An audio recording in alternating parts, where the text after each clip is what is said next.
I used to ask clients, what are you going to do?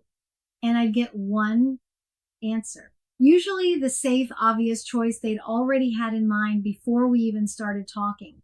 Then I started asking a slightly different question. What could you do? Suddenly, 5 options, 7 ideas they'd never considered. One tiny word, could instead of will, and the whole conversation changed. That's what we're exploring in this video. So here's the thing about these 2 little words. When you ask, what are you going to do? You're essentially asking for a commitment before the client has even explored their options. They jump straight to the answer they already had.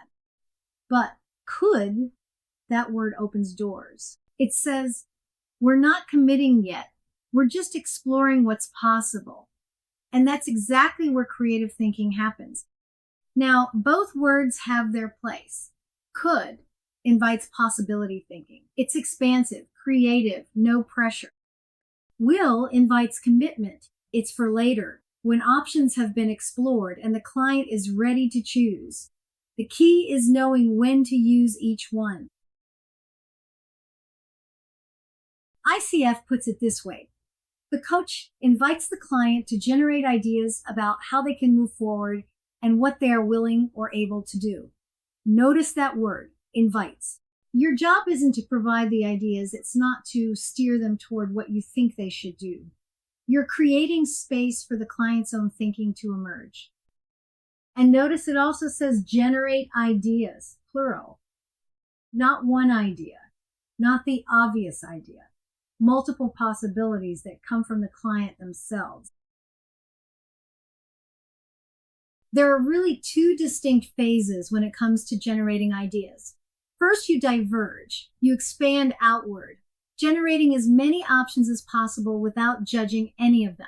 Quantity matters more than quality at this stage.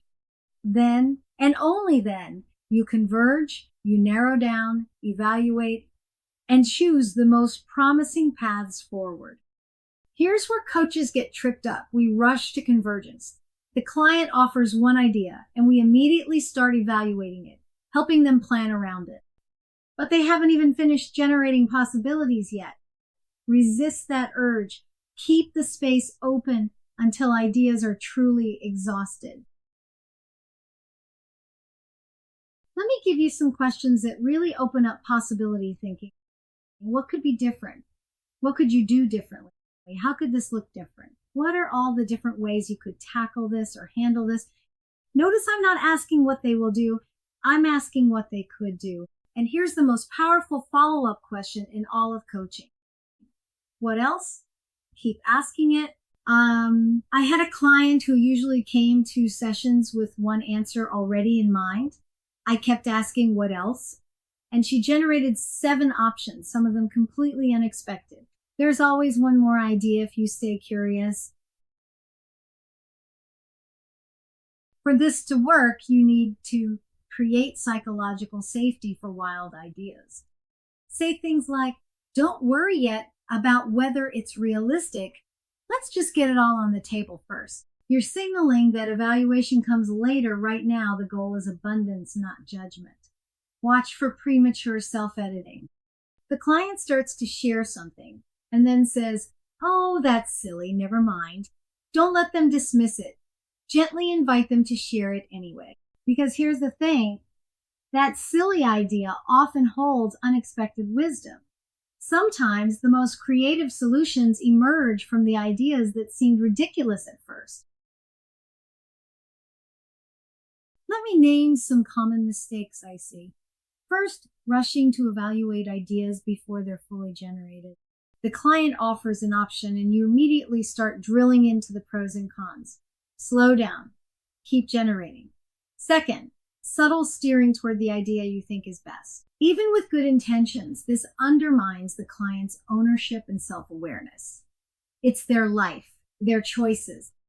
Third, letting the client dismiss options too quickly. They throw out an idea and immediately talk themselves out of it.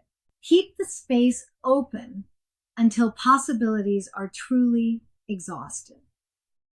Once ideas are on the table, the question becomes, What will the client actually do? That's about willingness and ability, which is what we'll explore next.